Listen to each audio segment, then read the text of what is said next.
Hello and welcome to Brunch with Books. And today we will be in this week we are exploring the courage, integrity, and choosing love from the strength with Pride and Prejudice by Jane Austen and Gifts of Imperfection from the Bene Brown. In this episode, we will discuss how true character is revealed in crisis and how love grows when it comes from strength and not need.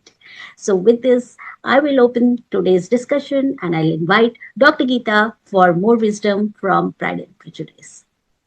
Thank you, Shritapa. Hi, everyone. What if a novel written over 2 centuries ago still dares to ask us uncomfortable questions today? This classic tale, Pride and Prejudice, is elegant, witty, romantic, is far more than a love story. It quietly confronts both men and women. Are we still living inside stereotypes? Are men at their core meant only to be breadwinners? Are women meant only to be homemakers? Does wealth and status define the eligible bachelor? Do beauty and docility define the perfect marriageable woman? And when do those lines begin to blur? More than 2 centuries ago, Jane Austen was already exploring these tensions through drawing rooms, ballrooms, prideful proposals, wounded egos, and fearful refusals. In the world of Darcy and Elizabeth, we see ambition, vulnerability, ego, class consciousness, and yet the courage to evolve. We see how easily we judge, how quickly we assume, how stubbornly we cling to roles handed down by society. And yet we also see transformation. That is what makes this novel profound in its insight and delightful in its romance. It entertains, provokes, unsettles, and inspires because Pride and Prejudice does not just ask who should marry whom. It asks who are we beneath our pride and what prejudices must we unlearn. So jump in and let us begin. So Elizabeth Bennet is visiting Hunsford, where her friend Charlotte Lucas, married to Mr. Collins, a clergyman at Hunsford, is living. There, Darcy suddenly meets Elizabeth and proposes marriage to her. She is really taken aback. But this is no ordinary proposal. It is passionate, it is intense, and it is deeply vulnerable. And yet, it is laced with superiority. Darcy declares his love, but reminds her of her inferior connections, her family's lack of refinement, the obstacles he has had to overcome to love her. How many women haven't been offered conditional love? They have always had some kind of condition connected to love. But Elizabeth does not shrink. She refuses him. She tells him why. She believes she understands Darcy. She believes she has judged him correctly. She accuses him of separating her sister Jane Bennet from Charles Bingley and of mistreating George Wickham. She chooses dignity over wealth, and doing so, she transforms the power dynamic. She teaches the other person how she expects to be treated. And more importantly, she teaches herself what she is worth. So, my question to you all viewers, have you ever walked away from something that looked secure or prestigious because it compromised your dignity? What did the decision teach you about your worth? I invite Dr. Siddharth to share his reflection with us. Yeah, that is such a amazing discussion and a viewpoint, right, Dr. Geeta? I feel we as people we evolve over a period of time, and then when we start our journey, we are looking at some positions in a very different way. We maybe we look at education helping us gain those positions, and then when we are getting our jobs, then we seek for those upper hierarchical positions because we look at them like a position of power or position of maybe holding that kind of importance in the place we work. Typically, that is the biggest mistake we do to ourselves. I mean, I feel that way because when we are looking at a position with this mindset that this position will make us very powerful, or this position will actually bring a lot of importance in our lives and the lives of we who we are connected with. That is exactly where we make a mistake because it is never the position which actually holds the importance. It is always how we are going to embody that position for ourselves. So one of the incidents which get reminded of when you were discussing this situation and incident from Pride and Prejudice. So I had just gone on site, and I was in a position of a manager, and it was a newly position I had taken of a manager, and I was thinking that I am very powerful now. I'm like, wow, I'm the boss. Manager name like brings that, the manager means like managing things. And then I was told that, because you are a manager, now you can actually take care of some other opportunities also. So, and you will be better paid, and there are other perks which you are going to get. Wow, I was very happy. Wow, this is something which is going to change my life now. The moment I got into that shoe of a manager, I started, behaving like, okay, I'm the boss, you have to listen to me, and everything I talk about is something very important. Um, One day, my immediate boss actually told me, he called me, and we sat in a conference room, and he told me that, Siddharth, you know what you are doing? You are actually scaring the people under you.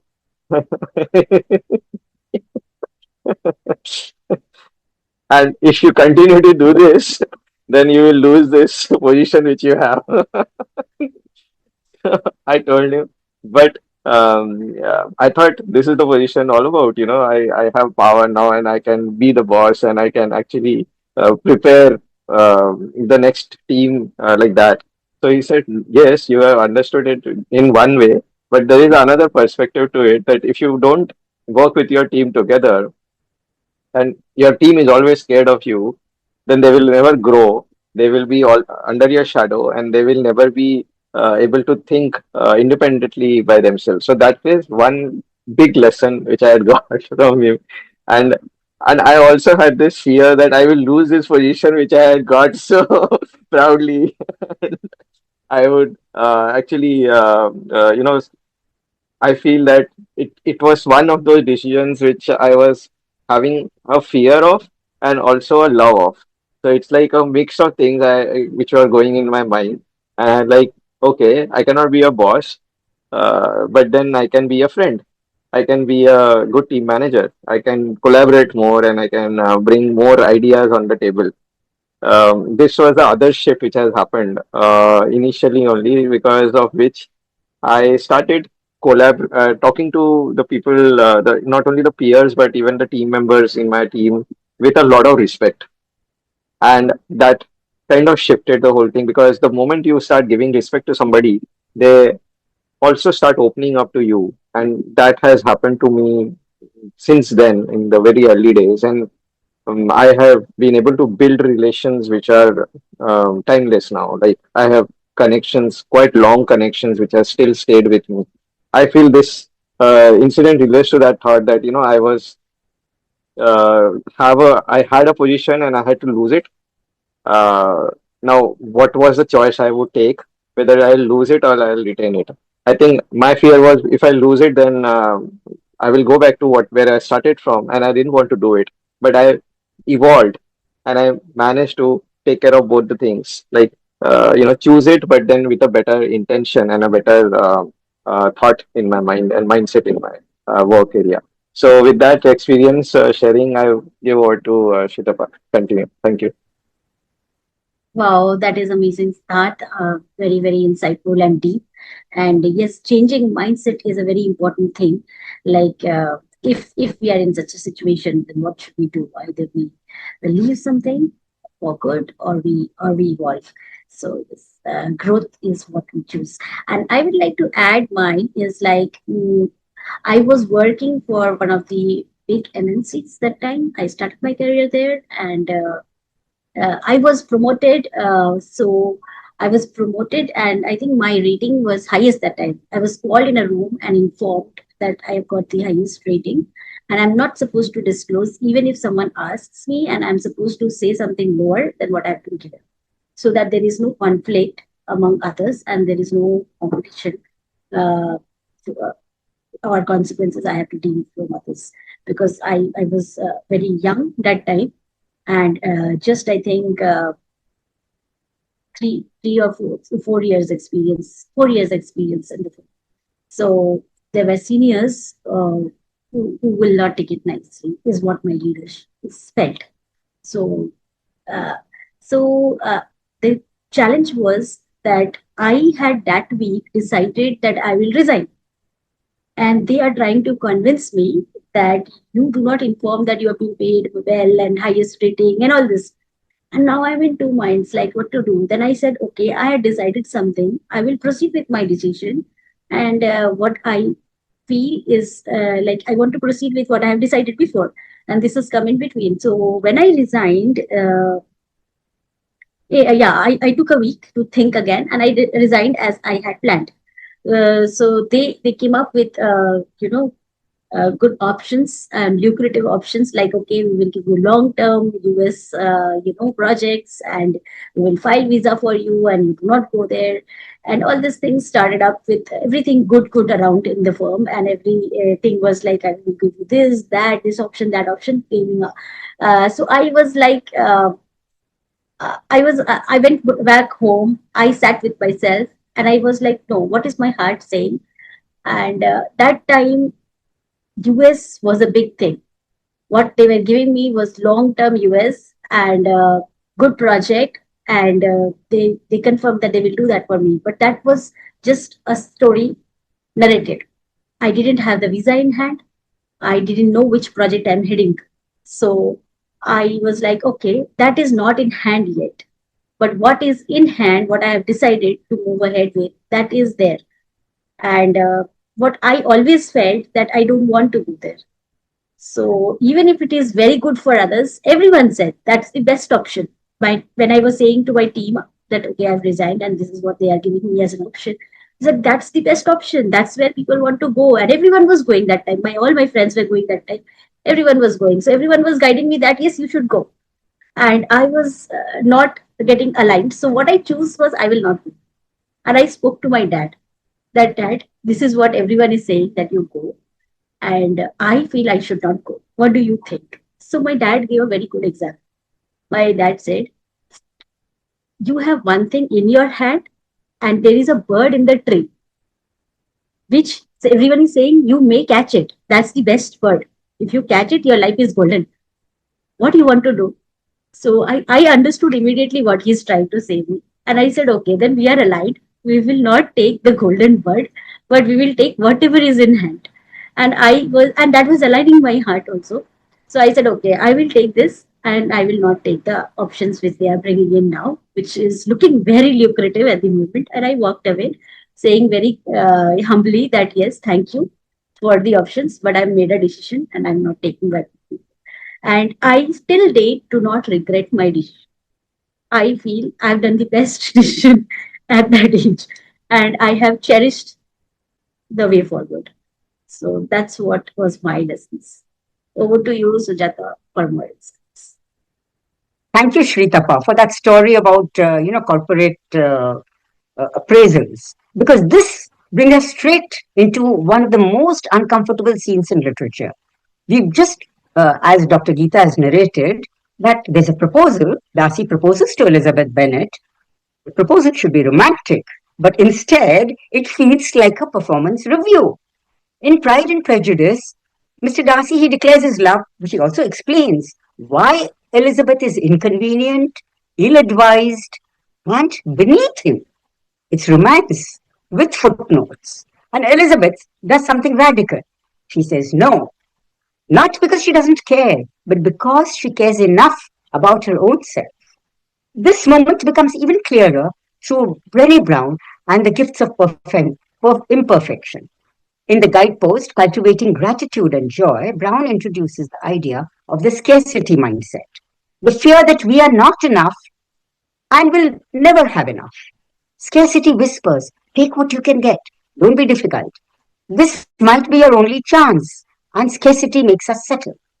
Brown says the antidote for gratitude, not for future possibilities, but for what we already possess, including our own dignity, our values, and our self worth. So we should always go and align our decisions with what matches our values, our self worth.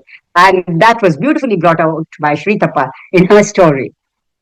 So, Brown, she continues in this guidepost on cultivating creativity, where she talks about comparison. Comparison quietly erodes joy. It makes us measure ourselves against someone else's status instead of our own truth. Now, look at the proposal again. Darcy is operating from scarcity and comparison. He sees himself as a prize. He measures Elizabeth against his world and finds her lacking. He even presents love as something he's overcome. Elizabeth, however, is operating from enough. She knows that security without respect is not safety, that a wealthy life which diminishes her would cost her far too much. So she refuses, not angrily, not dramatically, but firmly. This is what Brené Brown would call a profound act of self worth. Elizabeth chooses self respect over social approval, joy over fear, integrity over convenience. So setting a boundary is not an act of rejection, it is an act of self-respect. Love doesn't ask you to shrink. It is possession wearing polite language. And with that, let me hand the mic over to our next, to Jasveer, who will share a real life moment of choosing self-respect over settling. Over to you, Jasveer. Choosing self-respect over anything is one privilege that we have as human beings, because animals don't understand that. Sadly, what has happened in a country like India, because it's such a patriarchal system, it's very common that in Indian households, the wife who is a housewife, which means she's a homemaker taking care of the house, has been ignored, and her self-worth has been at stake for so many years. And there have been instances where she has gone through, if not physical abuse, but a lot of mental abuse for not being up to the mark, because possibly she doesn't know how to manage money, or she's never done investments. So there are stories of women who have been homemakers all their lives, and there has been a moment of realization when they see other women accomplishing something with their life, and they realize that they have a lot of talent which they can use and they can grow. And it is not about only financial growth, but also a growth of their spirit, because they have to go beyond what has always been the limitations that society has set for them. So there are examples of such women who, set up small home household industries of maybe making pickles, or, taking up the job of tailoring, and, because they're so good with their designing clothes and tailoring it, and they have kept that boundary of self-respect, and they have grown in the eyes of their own family. And when there have been instances when the husband undermines their efforts, and is when they set their boundary and realize that they are delivering when it comes to being a homemaker, at the same time they are growing in terms of getting a better life for themselves. And I think setting that boundary is very important, because at the end of the day, if there is no self-respect, self-worth, then life can be very depressing, and there seems to be no meaning to it. So it's hats off to such women who actually set a boundary and tell their family that they are worthy of much more than what they have been perceived all these years. And there are so many such women from small towns and villages who set up these small household industries and do well. Maybe it not grow too financially in a rapid way, but yes, setting that boundary and making themselves be known amongst their family, and make them realize that yes, they need to be respected for having been able to manage so many years of living within limitations, and at the same time being able to do something for their own growth. So that setting of the boundary and being able to grow in life is an extraordinary trait. And hats off to all these women who in spite of not having the privileges of being truly free in the sense and still being able to grow is an extraordinary feat. So let me now hand it over to Dr. Geeta to continue with the story of Pride and Prejudice. Thank you. Thank you, Jasbir. Your reflections resonate with me 100%. Having self-worth, choosing self-worth over privilege is a greatest gift one can give to oneself. In countries where patriarchy is the society, where women are marginalized, and they're kind of conditioned to be submissive, or it could be that they are financially dependent on their husbands. They live a life where they don't have a self-worth, or they are not able to live a life of their own choice. And that is a great takeaway that you have shared. So coming back to Pride and Prejudice, Darcy is wounded. He leaves, rejected, his pride exposed. And we think the moment has passed. But the story does not end here. The next morning, Elizabeth Bennet receives a letter from him. A long letter, a vulnerable letter, a letter that does not defend pride but explains truth. In it, Darcy reveals everything. He separated Jane Bennet and Charles Bingley because he genuinely believed Jane is indifferent. And George Wickham, the charming officer Elizabeth trusted, he had attempted to elope with Darcy's younger sister and Lydia Bennet for money. The supposed victim was the manipulator. I'm sorry, not Lydia Bennet, but Darcy's young sister. And Darcy had found out about it and he somehow was able to avert it. So the supposed victim was nothing but a fraud. Elizabeth reads and something transforms within her. This is the moment that makes Pride and Prejudice timeless. She reflects, till this moment, I never knew myself. That sentence is about being brave enough to examine ourselves. Elizabeth sees her prejudice. She sees how quickly she believed a story that confirmed what she already felt. Elizabeth allows herself to feel embarrassment, to feel regret, to admit silently but honestly that she was wrong. And that is strength, because vulnerability is not weakness. It is step towards transformation.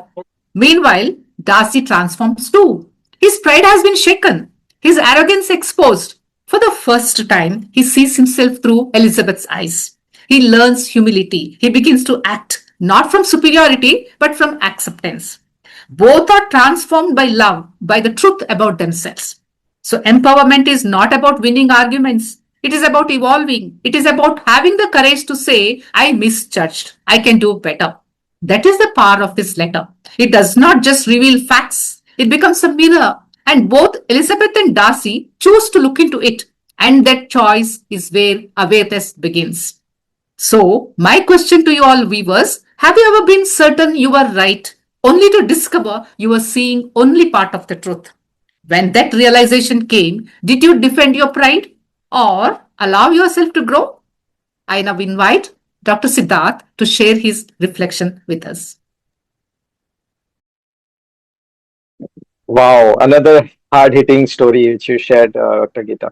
Um, when we don't know all the parts of a story, what happens is we create perceptions and we never know what is the truth.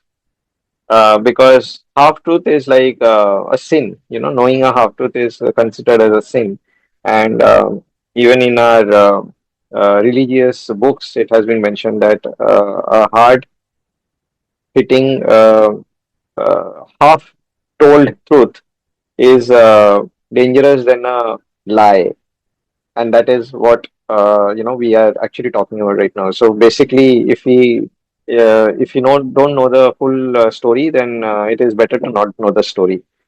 So that is how I consider. My experience with this has happened. I mean, there are several instances in my life where this has happened with me, with my friends, and things which I've gone through a very, I would say, disturbing times because of this half truth thing. We misunderstand because we don't know the full story.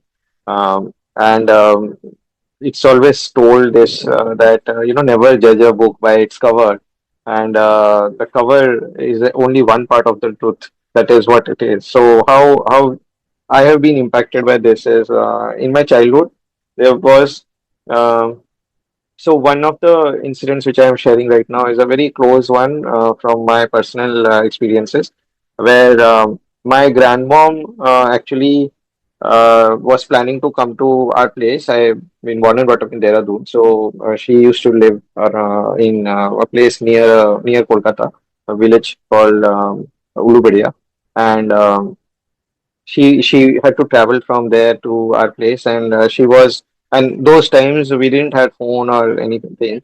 We just had inland letters and postcards and things like that. So mom had received a postcard that I'm coming. Then mom had sent, and we were very happy that she's coming. She was bringing something with her herself, and when she landed and when we met her, we were so happy. Then something happened. Some other, I think, relatives of her also came, and on the same day, with my grandmom, a lot of relatives came, and our house was small, and suddenly these people had come, and grandmom was very happy knowing that they have come, and in that whole discussion, it looked like she had invited all of them. So there was a tip there that after the the relatives were gone, that how could you do this? And the limited resources we live in, and then you are bringing so many people with you, and those were the days. And the postcard had delays, so we didn't even had received that that letter that she's coming alone. Though there was a discussion that she may come with somebody, but she came alone, and it was completely out of coincidence that the other relatives also came at the same time, and then we were kind of suffering with so many relatives at the same point of time, and we were thinking what is happening, and there was a big fight about it. And at the end of the day, when I think in the next day or the next to next day, both had a big fight. They didn't talk to each other. Now, mom and grandmom not talking to each other was a very bad side. I mean, it was not good for us because we wanted both of them to be happy, and we wanted to enjoy that moment. But it was a one day wasted in not talking only because of this misunderstanding, and then finally next to next day when they actually sat and started talking, then we understood that these people had come to visit Haridwar, which is also next to Dehradun, and in the this middle place was Dehradun. So they eventually turned up coming to our place as well. They knew our address and they came. But there was no connection with my grandmom, and they gave my grandmom came. And it looked like grandmom had brought them all together. It was a big fight, and ultimately, when we talked about this story at the end, it was like a hilarious incident which had happened because of miscommunication, which is like part of the truth, not known. And then when you come to know the full story, what happened. So that is my experience to share. Over to you, Shitapa. Thank you so much. Oh my God, that is such a hilarious one. I was just imagining and laughing and laughing and rolling. Could be another comedy book of yours.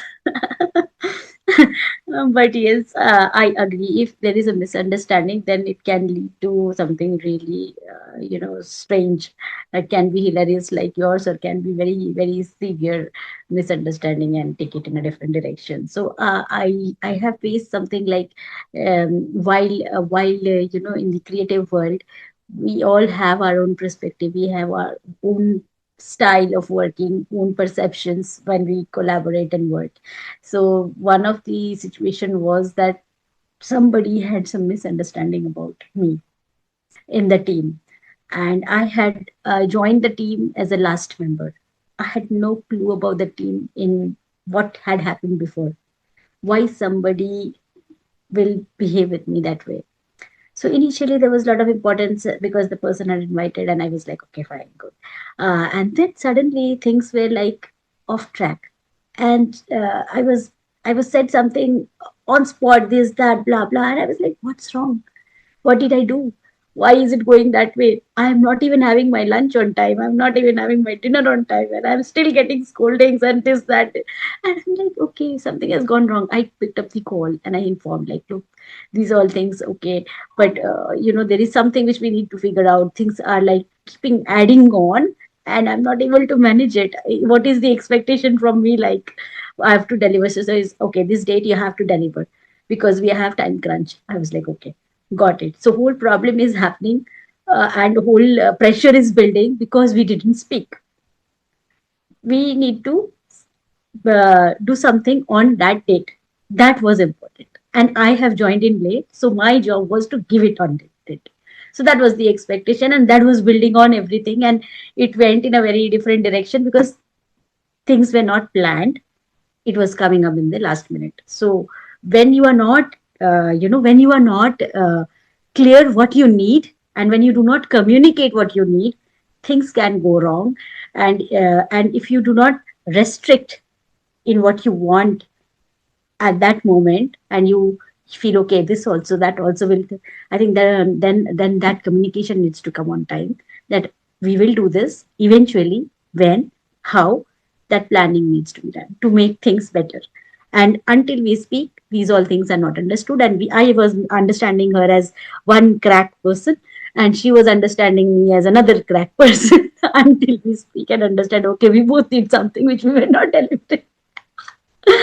So it was a funny thing.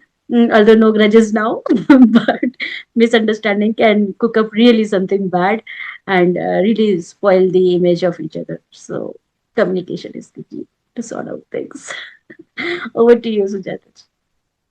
Thank you, Shritapa and Dr. Siddharth. The stories you narrated about the problems that miscommunication can cause, sometimes hilarious and sometimes, something that really troubles us. You find the same thing in the novel.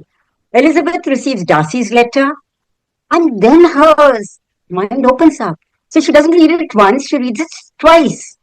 And in that reading, something rare happens. Her certainty begins to crack because she now understands what has happened. Brenny Brown speaks directly to this experience in her guidepost, Cultivating Intuition and Trusting Faith.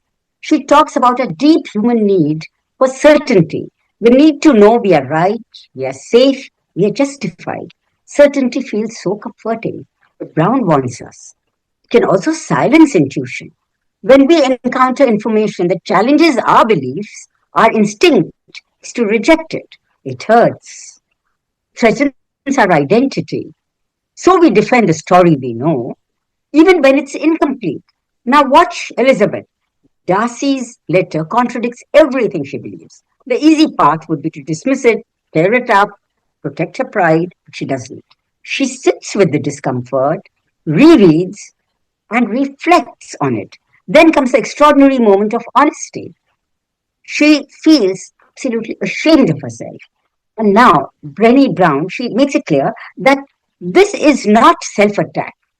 This feeling of being ashamed of yourself, this is self compassion. Elizabeth does not collapse into shame.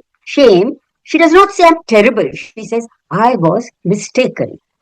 Brown tells us that this is what it means to trust intuition, not the loud voice of ego, but the quiet voice that says, look again.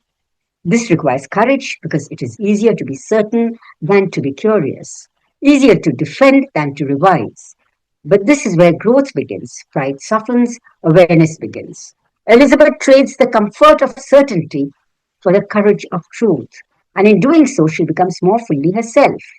So, I would like to hand over the mic to Jasveer, who will share a real life moment from anyone's life of revising a belief and growing out of it. Over to you, Jasveer.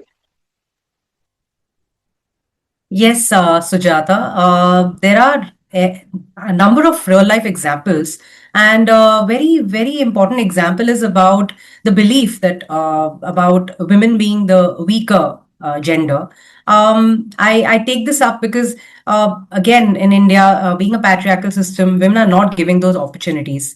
And a great example is of Kalpana Chawla, who believed that she could go out and make a name for herself to the extent that she went out in space. I mean, we know that her life was not as simple. She was from a middle class family. There must have been a lot of opposition from society in believing that she could really prove herself. She was from a small town. It was not like she had all the facilities and all the privileges. In spite of that, her belief in herself, the belief that her parents had in her, irrespective of all the obstacles that must have come her way, to have grown from being a small Indian town girl to going out to space. It's an extraordinary journey, and it just starts with one small thing, and that is believe in yourself. And that goes with so many such stories of so many people out there.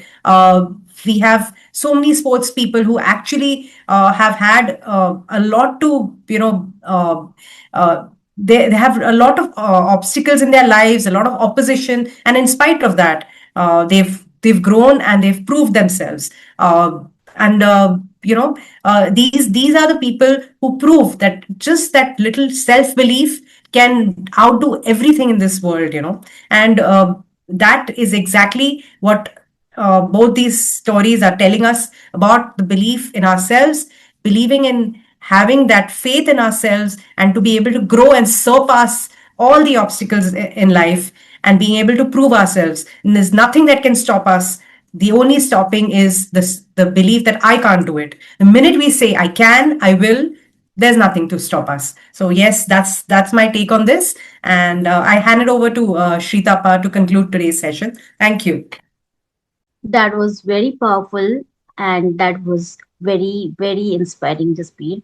The story which you say, I'm sure, will definitely awaken a lot of women listening us today, and men supporting women to come forward and cheer them in this Women's Day week month, which we celebrate in March. And this book was selected mostly because we believe we will get a lot of good insights to awaken us, to inspire us. As a woman myself, I feel inspired, and I'm sure many men and women there will be resonating the same which we are discussing today. With this, I wrap up, and don't forget that BWB is coming up with the Golden Quill Award. And if you are an author or a writer and loves to write a short story or poem, most welcome to submit and register.